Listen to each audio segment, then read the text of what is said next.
Okay, uh, doing something this morning that I've been wanting to do for a while. As you can see, the Nano Cortex is back instead of the Iridium. Uh, I never switched away from the Nano Cortex because of something I didn't like about it. The Nano Cortex is incredible. Um, I wanted to do my Strymon thing, and I'm going to continue to do it. But the nanocortex has been just prickling the back of my brain here since I put that iridium on. Um, I still have the Sunset, I still have the OB1, I still have the Night Sky and Volante. But what I'm doing here with the nanocortex is I'm running a Baseman capture, a direct capture. So it's going out of the nanocortex um, into the intelligent harmony machine, to the floor, to the volume pedal, back up into the trio, and then the amp out of the trio is going into the HX effects, and then out of the effects loop in stereo, it's going Zoya, Volante, Night Sky back into the HX effects. That effects loop I have just before the end here. So at the end here, it goes effects loop, the retro reel, and then I'm doing the IR at the very end of the HX effects. And the reason I'm doing that is one of the things I love the most about the original. I have a early 1980s jazz chorus. I've owned like 6 jazz choruses in various incarnations in my life. This one is just beautiful and sweet, even though it's beat up, but it's a gigantic amp. It's a JC120. But one of the most magical things about those is the way in which the chorus is implemented on them. And the way it is one side is out of phase with the other, and you can do that with the IRs and the HX effects. So effectively, I'm using a Baseman capture. I'm just coming out of the Nano Cortex and mono, but at the last step in the HX effects, I can use a stereo IR and invert the polarity on one side, which is what I'm doing. Now you can do a lot more than that, but I can kind of recreate, or at least we're going to find out here today in this recording, we're going to try and recreate kind of that magical out of phase. It's not even really a chorus sound, but it gives you that depth. I still maintain that that magical 80s sound doesn't have as much to do with chorus or modulation as it does to do with the kind of wet dry or wet dry wet slash something is canceling itself out somewhere in there. That's what's creating, in my experience, having kind of been from the 80s, what creates that kind of 3D kind of can't put your finger on what's making it different thing. Yeah, modulation's a component of it, but I don't think that's it. So as far as the effects in the HX effects, I'm just using the bubble echo, gives it a little flavor in the background. I'm going to use the shuffling looper. And then I have, in parallel, I have a what they call the Trinity chorus, which is a tri-chorus. And then I have the bleat, chop, trem. So they're both stereo, but they're running in parallel. So 2 types of modulation in there. Again, then going into the effects loop, coming back, going through the retro reel, and then out through those, like I said, that IR thing I got going on to. Again, let's see if we can kind of replicate a little bit of that JC120 magic, only voiced like a Baseman amp. So should be pretty cool. There we go. Let's hope I jam longer than I talked.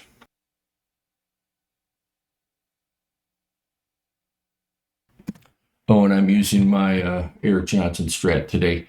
I haven't been using this as much. It's actually one of my favorite guitars. I don't know what it is in this particular room in my house. I get a lot more. 60 cycle hum out of this thing. So in this setting, it's way too apparent, especially when I'm using a few stages of compression. I have 3 stages of compression going on here. It gets really accentuated, but once I start making noise, it should be fine.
This iPhone camera's so stupid. Um, Obviously I have to listen back because I'm not monitoring on the back end, but I think, and this was obviously, again, I just threw a basic little A minor thing in the background there, which was cool. It was a cool little jam. I enjoyed it, but I think as far as the sound goes, like there's no comparison between that and the Iridium. Again, I got to listen back, but like in my mind, that's not just a little better sounding. That is a lot better sounding. Like Nano Cortex is pretty fucking incredible. I do have a spot here on the board.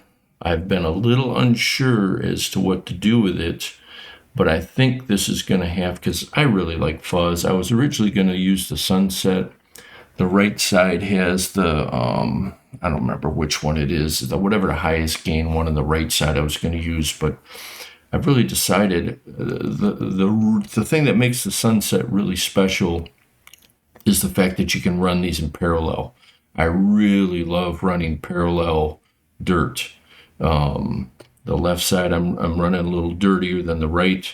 The right side I've got that JFET just with that kind of pushed sound. It's really, I'm loving this thing a lot more than I thought I would. I thought, doing this whole Strymon thing, I'd probably drift away from it at some point, but this compressor's perfect.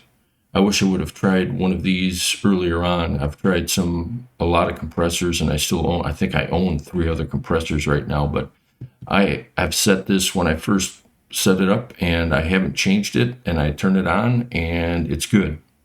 The Sunset I'm liking a lot more. The Nano Cortex, it's like, again, I'm going to have to listen back, but in this setup, using the IRs at the end of the HX effects, it sounds the way I want it to sound. It has that jazz chorus thing going on, which is fantastic. But again, we'll see how it sounds. I think, I'm going to put a fuzz here. Which one, I don't know. I might have to experiment, but that's what I think is going to happen here. My higher gain will be on here. I'm going to have to see how the OB1 reacts to having a fuzz in front of it. I usually don't like putting a fuzz in front of a compressor because fuzzes have an inherent kind of noise floor. So I might still have the compressor first, into the fuzz, into the overdrive, etc. But what you're hearing there in that capture, it's one of the Amalgam Audio captures, by the way. It's their Bassman, their blonde Bassman capture. Like I didn't even, it's all as is. I didn't modify bass, mid, treble, gain, or level on it, and there's nothing else added in on the Nano Cortex. It's a really great capture. I really love that sound. And we'll see how noisy this thing sounds on it. I can hear the noise here, but I don't know. It might not be apparent in the recording. So excellent little experiment this morning. Let's hope I get a good recording out of it. So let's see what happens.